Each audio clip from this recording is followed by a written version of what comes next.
Hello दोस्तों, तो स्वागत है आपका हमारे YouTube channel my target by Maurya sir पे। तो आज हम लोग देखेंगे अध्याय 4 प्रश्न।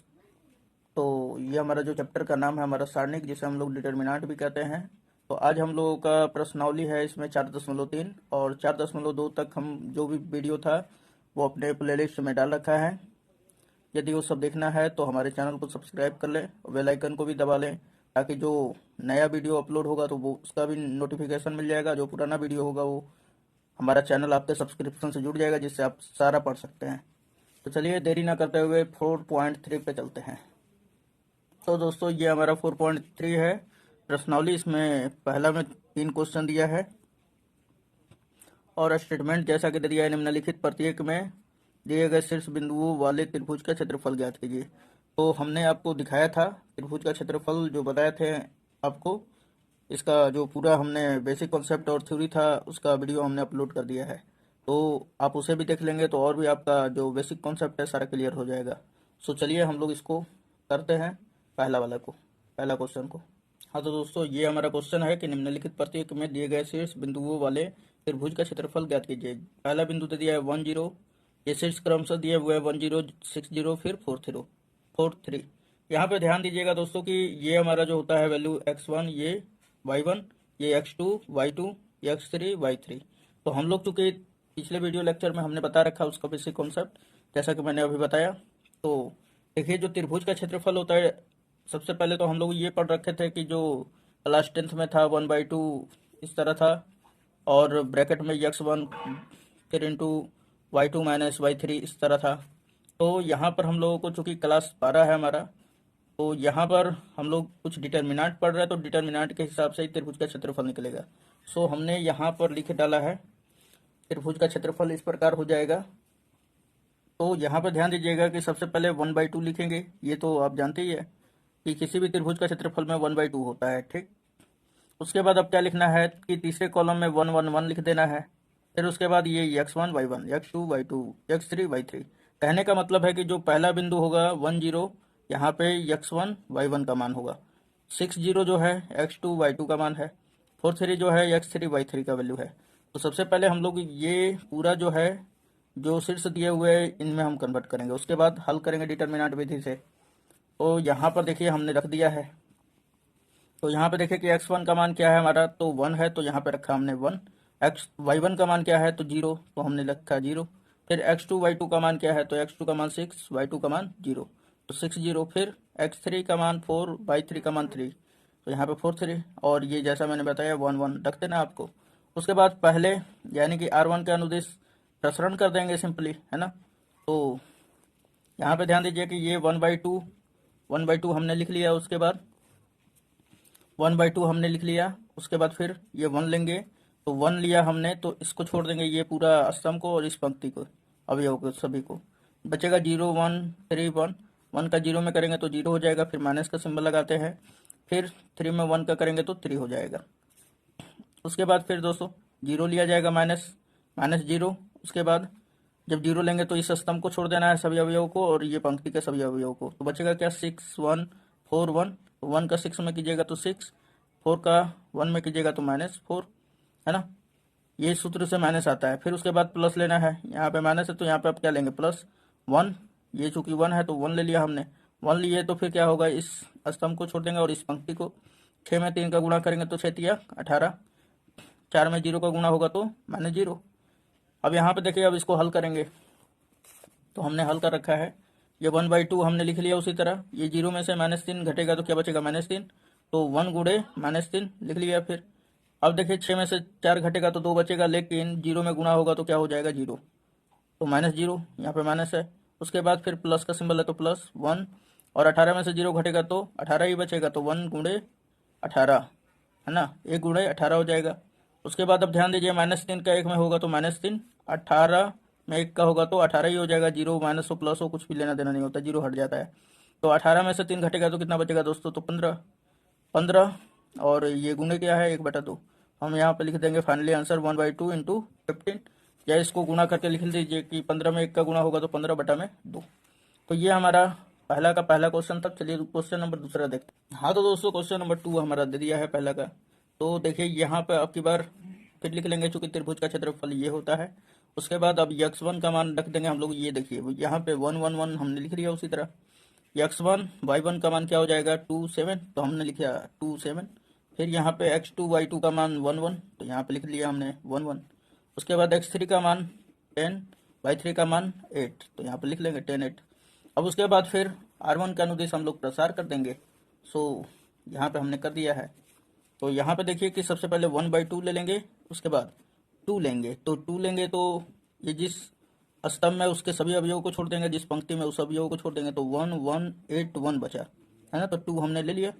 1 का 1 में गुणा करेंगे तो 1 हो जाएगा। फिर उसके बाद 8 का माइनस सिंबल, 8 का 1 में करेंगे तो 8। अब उसके बाद 7 लिया जाएगा तो माइनस लगाइए, माइनस आ जाएगा फिर 7। उसके बाद जब ये लेंगे तो ये पूरा और ये छोड़ना पड़ेगा, बचेगा 1 1 10 1। तो हम लोग फिर क्या करेंगे, गुणा कर देंगे। 1 का 1 में करेंगे तो क्या हो जाएगा 1, फिर 10 का 1 में करेंगे तो -10। अब उसके बाद फिर प्लस आ जाता है यहाँ पे माइनस, उसके बाद प्लस। तो +1 हमने ले लिया यहाँ पर का। तो जब 1 ले लेंगे तो फिर क्या होगा दोस्तों, जब 1 लिया जाएगा तो इसको छोड़ देंगे और इसको छोड़ देंगे, बचेगा 1 1 10 8। 8 का 1 में कर देंगे तो 8, फिर माइनस का सिंबल लगाएंगे। 10 का 1 में करेंगे तो माइनस का 10। अब देखिए ये 2 रह जाएगा, फिर 1 में से 8 घटेगा तो -7, फिर ये माइनस है, फिर ये 7, फिर -10 में से एक प्लस घटाएंगे तो कितना बचेगा -9। फिर उसके बाद प्लस का सिंबल है तो प्लस, फिर 8 -10 क्या हो जाएगा -2, तो 1 × -2। अब उसके बाद फिर ये 1/2 यहाँ पे उतर गया। ये -7 का 2 में गुणा होगा तो -14, फिर माइनस माइनस प्लस, 9 सत्ते 63, फिर माइनस है, ये प्लस क्या हो जाएगा माइनस, 2 में 1 का गुणा होगा तो 2, ये -14 -2 -16 प्लस 63 है ना। अब देखिए यहाँ पे जब घटाया जाएगा तो कितना बचेगा दोस्तों 47, और ये माइनस नहीं है ये प्लस है, और यहाँ पे 1/2 है तो 1/2 इंटू 47। अब गुणा हो जाएगा तो क्या हो जाएगा 47/2, और आपको इतना ही आंसर छोड़ देना है, ठीक ना। तो ये हमारा क्वेश्चन नंबर 1 का दूसरा था। अब तीसरा देखते हैं। हाँ तो दोस्तों अब क्वेश्चन नंबर ये तीसरा हमारा दे दिया है। तो ये हमारा शीर्ष है। चूंकि हम जानते हैं त्रिभुज का क्षेत्रफल इतना होता है 1/2 x1 y1 1 है ना। तो यहाँ पे देखिए, अब यहाँ पे x1 का मान क्या हो जाएगा -2, y1 का मान -3, x2 का मान 3, y2 का मान 2, फिर x3 का मान -1 और y3 का मान -8। तो यहाँ पे रख लेते हैं। तो हमने रख लिया है। त्रिभुज का क्षेत्रफल हम लिख लेंगे। फिर 1/2 है तो 1/2।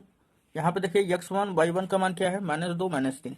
तो सबसे पहले 1 1 1 उतार लेंगे। उसी तरह x1 का मान -2, y1 का मान -3।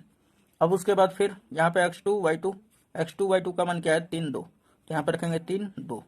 अब फिर x3 y3, तो x3 का मान -1, y3 का मान -8, तो यहाँ पर रख लेंगे -1 और -8। उसके बाद अब इसका प्रसार कर देंगे। तो देखिए जैसा कि यहाँ पे 1/2 है तो 1/2 लिख लेंगे। फिर r1 के सापेक्ष हम लोग इसका प्रसार कर देते हैं, तो -2 ले लेंगे। यहाँ पर जब -2 ले लेंगे तो इसको छोड़ देंगे और इसको छोड़ देंगे। 2 का 1 में गुणा करेंगे तो क्या हो जाएगा 2, माइनस का सिंबल आता है। फिर -8 का 1 में कर देंगे तो -8 एकम -8। तो यहाँ पे लिख लिया हमने ब्रैकेट लगा के -8। क्यों, क्योंकि यहाँ पे पहले ही से माइनस है, तो इन दोनों को अलग करना पड़ेगा, इसको और इसको। अब उसके बाद फिर माइनस आता है सूत्र के हिसाब से। फिर ये -3 लेंगे तो -3। जब -3 लेंगे तो अब ध्यान दीजिए कि ये हमको स्तंभ और ये पंक्ति को छोड़ना पड़ेगा। बचेगा 3 1 -1 1। तो फिर क्या हो जाएगा, 1 का 3 में गुणा करेंगे तो 3, फिर माइनस का सिंबल है, फिर -1 का 1 में कर देंगे तो -1 ही होगा। फिर उसके बाद अब देखिए यहाँ पे माइनस आया है, अब यहाँ पे क्या आएगा प्लस। तो प्लस आया, ये 1 ले लिया हमने। 1 लिया जब, तो ये वाला छोड़ेगा और ये वाला छोड़ देंगे। 3 2 -1 -8 बचेगा। -8 का 3 में गुणा करेंगे तो 8 या 24, -24 लिख दिया। और यहाँ पे आता है पहले माइनस, तो यहाँ पे ध्यान दीजिएगा कि आप यहाँ पे रखे हैं पहले माइनस। अब यहाँ पे ध्यान दीजिए कि -1 का 2 में गुणा होगा तो -2 हो जाएगा, और -2 का इस माइनस में होगा तो माइनस माइनस प्लस, तो वही लिख दिया हमने +2। अब सिंपली यहाँ पे लिखेंगे -2, फिर ये माइनस प्लस, 8 और 2 10 है ना। उसके बाद फिर ये माइनस प्लस हो जाएगा, और 3 को रहने देते हैं अभी। फिर माइनस और ये माइनस प्लस, 1 का 3 में गुणा होगा तो क्या हो जाएगा 3 3 3 9 हो जाएगा। सॉरी, माइनस है ये माइनस प्लस, तो 3 और 1 क्या हो जाएगा 4, और ये -3, ये माइनस माइनस प्लस हो गया है, तो 3 गुणे 4 हो जाएगा। फिर ये प्लस, यहाँ पर प्लस हमने लिख लिया है, -24 में से 2 घटेगा तो कितना बचेगा, -22। और चूंकि ये 1 है तो यहाँ पे लिख दिया हमने,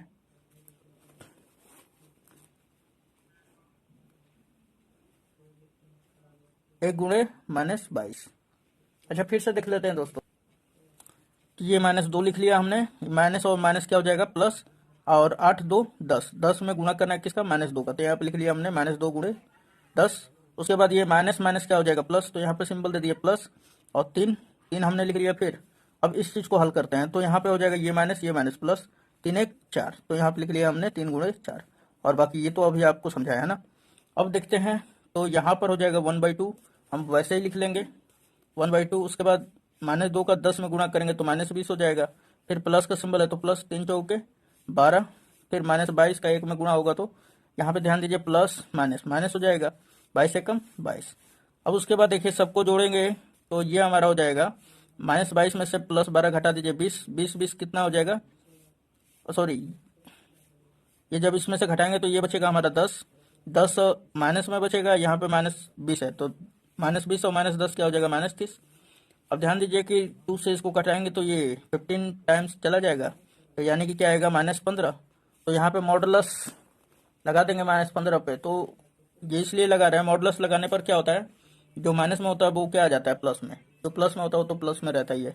तो ध्यान देना है कि जो त्रिभुज का क्षेत्रफल होता है वो कभी ऋणात्मक नहीं होता है, धनात्मक ही होता है, तो इसलिए हम लोग मॉडुलस लगा के +15 ले लेंगे। ठीक, तो चलिए अब क्वेश्चन नंबर 2 देखते हैं।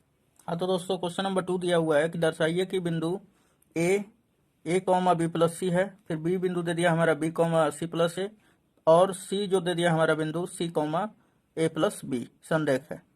तो ऐसा आपको सिद्ध करना है कि 3 बिंदुएं जो है ए बी सी तीनों संरेख है। तो संरेख का मतलब क्या होता है दोस्तों, तो संरेख का मतलब होता है एक ही रेखा पर, है ना। तो पूछ रहा है कि ये आपको सिद्ध करना है। तो चूंकि हम लोग बेसिक कॉन्सेप्ट और थ्योरी पढ़े थे कि तीनों बिंदु तभी संरेख होते हैं जब उसका क्षेत्रफल जो होगा 0 होगा, अर्थात ये कि जब तीनों बिंदुएं संरेख होती हैं तो जो क्षेत्रफल होता है वो 0 के समान होता है। तो हमने अपना बेसिक कॉन्सेप्ट वाले वीडियो में सारा चीज़ डिटेल में बताया है, तो इसलिए ये केवल खाली क्वेश्चन को समझाने के लिए हम बता देंगे। ठीक, हम ए बी सी 3 शीर्ष बिंदु दिए हैं, तो सबसे पहले हम लोग क्या करेंगे कि इसका त्रिभुज का क्षेत्रफल निकालेंगे, और निकालते वक्त अगर 0 आ गया तो हम लोग बोल देंगे कि ये तीनों बिंदुएं यानी कि ए बी सी तीनों संरेख है।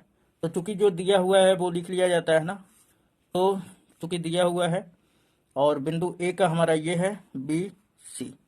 ठीक, उसके बाद तो सिद्ध करना है हमें, क्या सिद्ध करना है दोस्तों, तो सिद्ध करना है हमें कि डेल्टा का यानी कि त्रिभुज का क्षेत्रफल क्या है, 0 के बराबर है।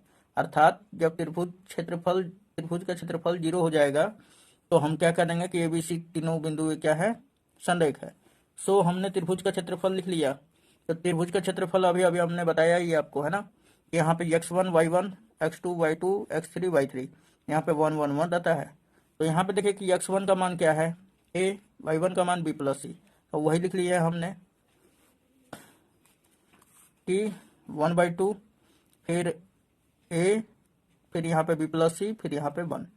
उसके बाद x2 y2 का मान क्या है, तो x2 का मान b, y2 का मान c प्लस ए, तो यहाँ पे लिख लिया हमने b और c प्लस ए।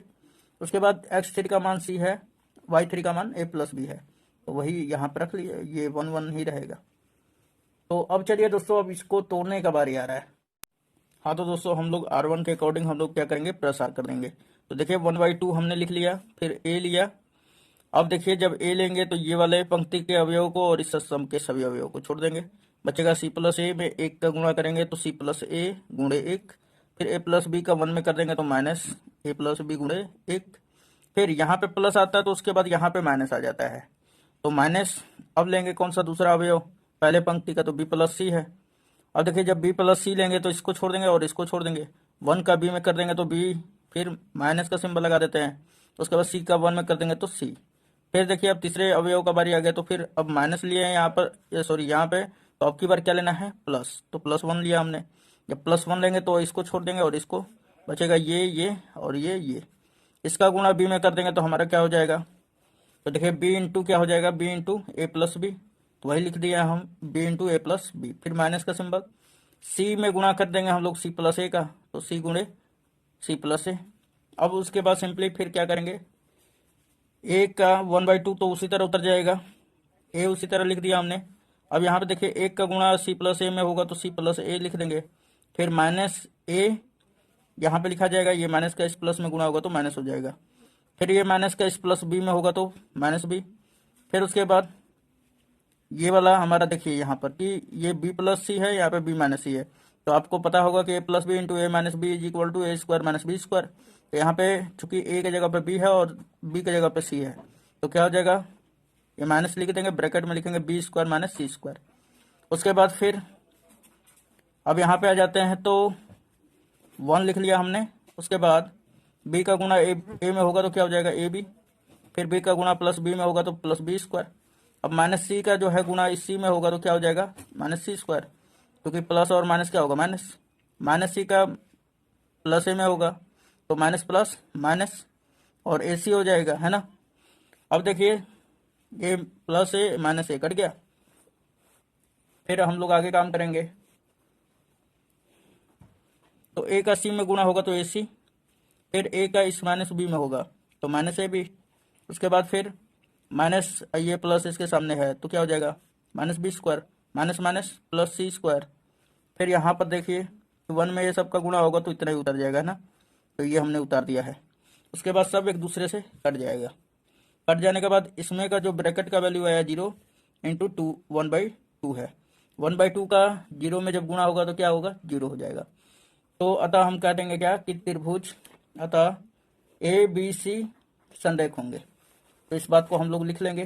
तो चलिए हम लिख दे रहे हैं, इस प्रकार लिख देंगे दोस्तों, ठीक। और ये हमारा क्या हो जाएगा, आंसर, यानी कि प्रूव्ड। तो उम्मीद है दोस्तों ये सारा वीडियो आपको लेक्चर समझ में आया होगा। तो यदि अच्छा लगता है तो अपने दोस्तों में शेयर जरूर करें। धन्यवाद। नेक्स्ट वीडियो में मिलते हैं। यदि आप मेरे चैनल पर नए हैं तो सब्सक्राइब जरूर कर लेंगे, ठीक है।